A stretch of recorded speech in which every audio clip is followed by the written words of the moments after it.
I'm super excited. Today I just got the Starkline goat netting, and we're gonna unbox it and put it up. So it comes with 2 boxes. The first box has the netting in it. This is the whole kit, so it comes with everything, and I got the solar energizer. So I'm assuming this is the energizer and all that, so we'll pull this out. By the way, this is the first time I've ever set up an electric fence, so I have no idea how it's gonna go. But we've definitely got the weeds there for them to eat, and we'll be moving it around. So this first box looks like it's gonna be the solar charger here. There's our solar S400. It's got some little alligator clips. Hopefully the instructions are easy, because I've never done this before. And then I've got my electric fence warning, the instructions, and then we've also got more alligator clips.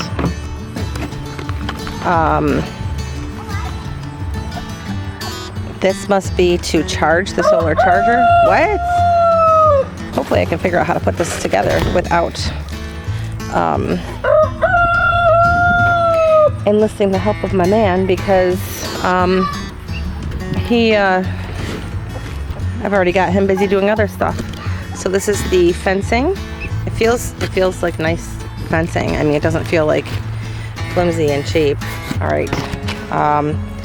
It also comes with a fence tester and more instructions. It looks like we've got a separate set of instructions for the energizer and the net. Woo! And then we've got the netting. I did 42 inches by 82 feet. Just to see, I didn't want to spend a ton of money and then end up hating it, so we'll see. I didn't get this on sale or anything, so if it was a sale, I probably would have gotten something bigger, but I went to buy electric fencing before, got overwhelmed, never did anything with it. And I've got another electric fence warning sign, and then looks like more instructions. So you've got your electric netting setup instructions. So I've got 3 sets of instructions here. One for the energizer, one for the electric netting kit, and then one for the setup instructions. So I'm gonna read these and then I'll be back. So I was wondering why, since it was a solar powered thing, that it came with a cable, and it's to set it up faster. Thomas, you better leave me alone. So the initial charging of the battery, it has a 12-volt battery, and you can either charge it with this for 12 hours or in direct sunlight with the unit switched off for 2 days. So I'm gonna go ahead, I'm gonna start, before I set up the fence, I'm just gonna start setting this up and charging this so I can have my goats hopefully in the fence tomorrow. So I just took the battery compartment off here, this little door, I took the battery compartment off. This was inside, the battery was inside, and inside that was yet another, was a folded up instruction manual. So there is a 4th instruction manual, and this one tells you how to charge the battery. So even if you are going to use solar power, I would make sure that you open this up, because there might be an instruction manual inside of it. To charge it, I'm just gonna shimmy this off right here. It's like jumper cables. So you're going to charge it just like jumper cables and then plug it in. So you don't have to bring the whole unit in, you're just gonna bring this in. So I'm gonna go ahead and charge the battery and get started setting up the fence. So I just went in to charge it, and my boyfriend was like, let me test it first. He tested it, he goes 12.6 fully charged. So the battery actually came fully charged, so I don't have to charge it. So we're gonna skip that part. All right, the setup instructions look pretty straightforward. There's actually a QR code where you can watch a video setup. So here, I'll actually put that there if you wanna scan it and look at it yourself at any point. And then when you open it up, you got all the instructions here, and it's actually really good instructions. Most of the time, they don't give you good instructions for anything. So this is kind of cool, because I am clueless. So the first thing they have you do is take the strings off of it. So, well, first you gotta clear the anticipated fence path. So anywhere that you're gonna have the fence, you gotta put the, like mow it down so that you don't have a bunch of stuff there. And then you're gonna take the strings off of it.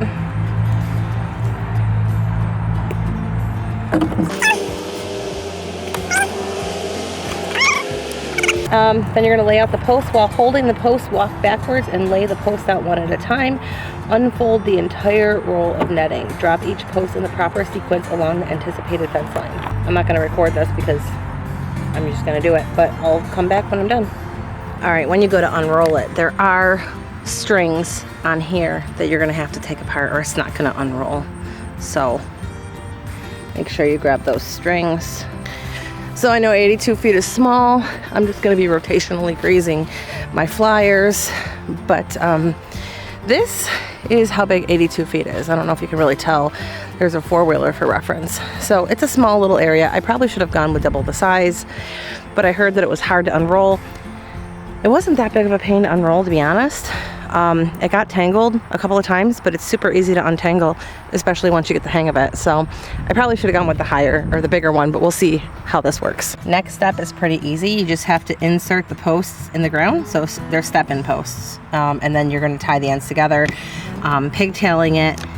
Ooh, here we go. Pigtailing it with the two connected. I'm not using a gate, so I'm just gonna pigtail them together.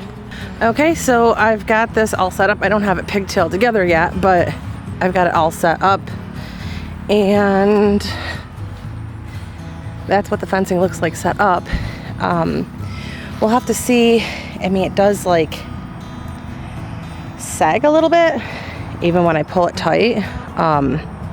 Maybe after I pigtail it together, you know, but I mean, this is pulled over as far as it should be pulled over. I don't want to put a lot of strain on it. I did see something where somebody said you could take this and loop it over, and it doesn't change the connectivity. So I might just take these and loop them over if I need to. It does make it a little bit more taut, because it's really saggier than I thought it was going to be. I mean, maybe when I pigtail them together, this will be tightened a little bit. Still a little saggy over there, but we'll see how this works like this. On to the next step. The next step answers that. Okay, so the next step says you're gonna fasten ropes to the corner posts.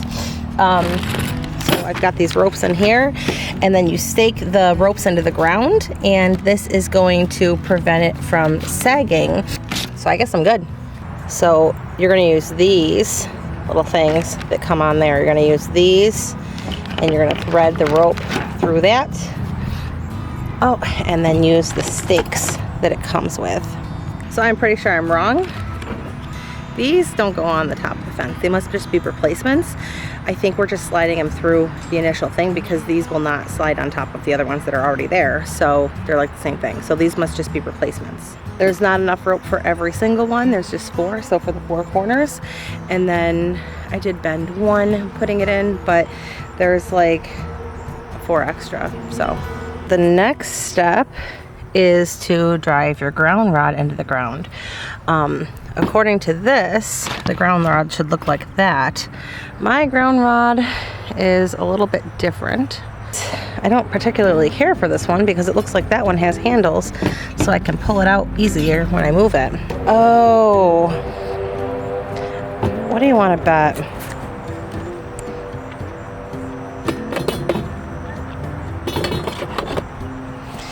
The energizer.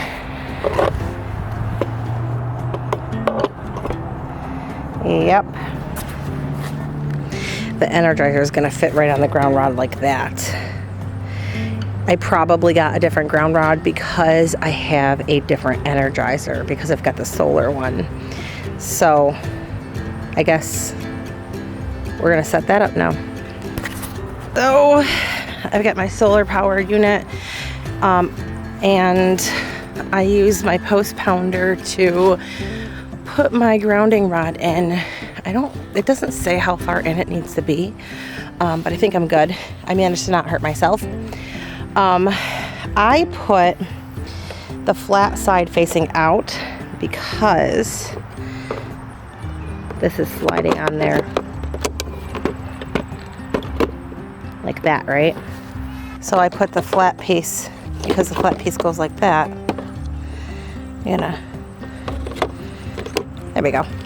I went ahead and put the flat side on the outside. I'm just going to turn this on really quick. It says this indicator is supposed to turn green. Right now it's flashing blue if it's working. So there we go. We got a green light.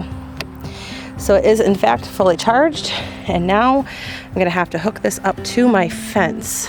And I just opened up this book And this book actually is the same thing, but it's got better pictures. And drive the ground rod. See, it's got better instructions in this one. So drive the ground rod into the earth as far as possible without obstructing the wire connector plate. Attach the red positive jumper clip to the metal clips shown in 2B. So I don't know why I have all these extra jumper clips. Like, I literally, with this kit, have 3 jumper clips. I'm going to use the one that came with this. I think every single instruction package came with a jumper cable, a jumper clip. I'm going to take this and this came off the back of it, and I'm going to go ahead and attach that. A turkey feather pen? Alrighty. So it came with way more of the clamps than we needed, but pretty much you've got the positive and negative. The positive we just have connected up here. The negative, we kind of wrapped it around because it was really, there was a lot, but the, oh, let's see if I can get this here for you. We just have it connected there. I almost just shocked myself. It touched my hair. I can blame my alopecia bald spots on this now. This is the fence tester. It's kind of bright out, so I don't know how well we're going to be able to show you, but you take this goes in the ground, you ground it, and then you come over and test it. Let's see here. I don't think you can see the lights lighting up here.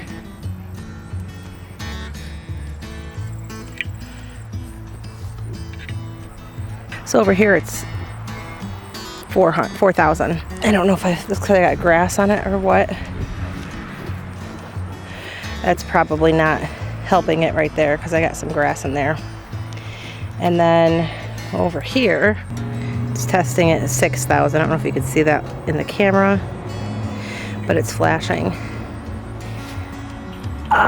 So I'm gonna say it works.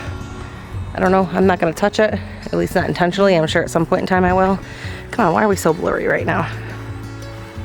There we go. I'm not gonna touch it. Hopefully this works. So I guess the next step is to turn it off. I'm gonna have to turn this off. Disconnect the pigtail. And then I'm going to go ahead and put some water in there, put my baby goats in there, and see if they can still fly. So I got the fence disconnected. I'm gonna go ahead and get some baby goats, put it in there, reconnect it, see if this works for them, because so far nothing has, and we have done everything we can think of.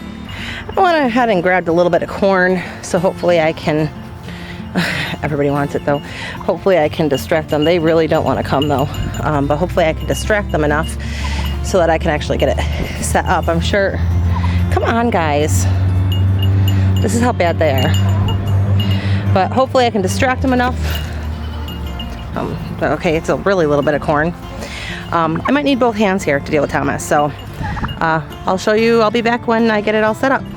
Go away, Thomas. No, no, no, no, no, no, no, no, no, no, no, no. Okay, alrighty. So I'm gonna go ahead and, okay, we're already trying to go through it. I gotta get this done fast here. So, nope, nope, stop, stop, stop, stop. You're gonna be really upset.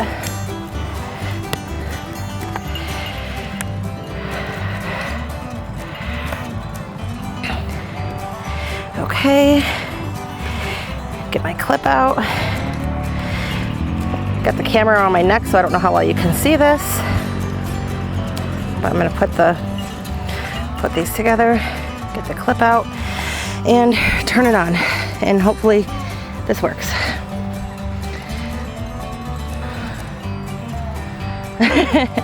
Well, I guess we're gonna see if it works for the turkey too.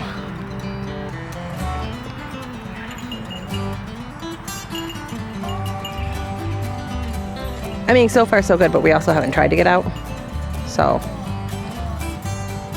you can go ahead and retest it too, but I'm sure they're gonna test it for me in a second.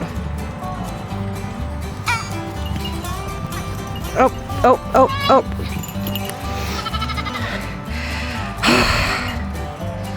Okay, well, that didn't work out the way I wanted it to.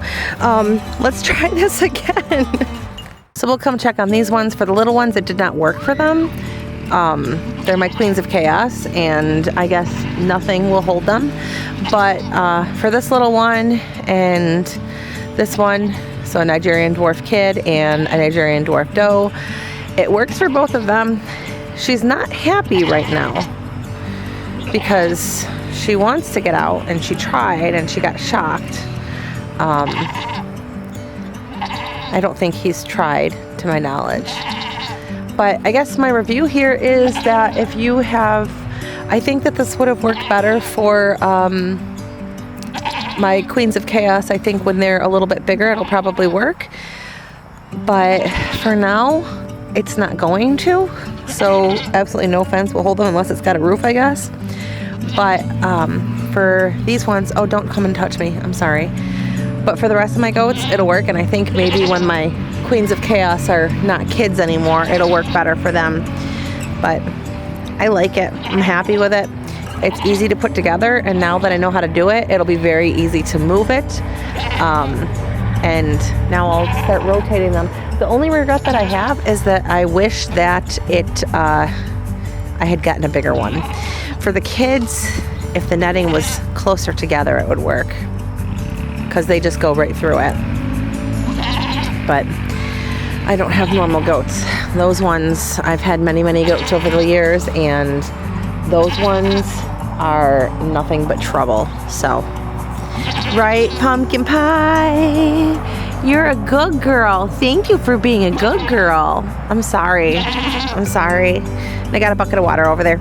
But that's my review. Link is in the description box if you decide you want to get something like that. And follow for more videos, I guess.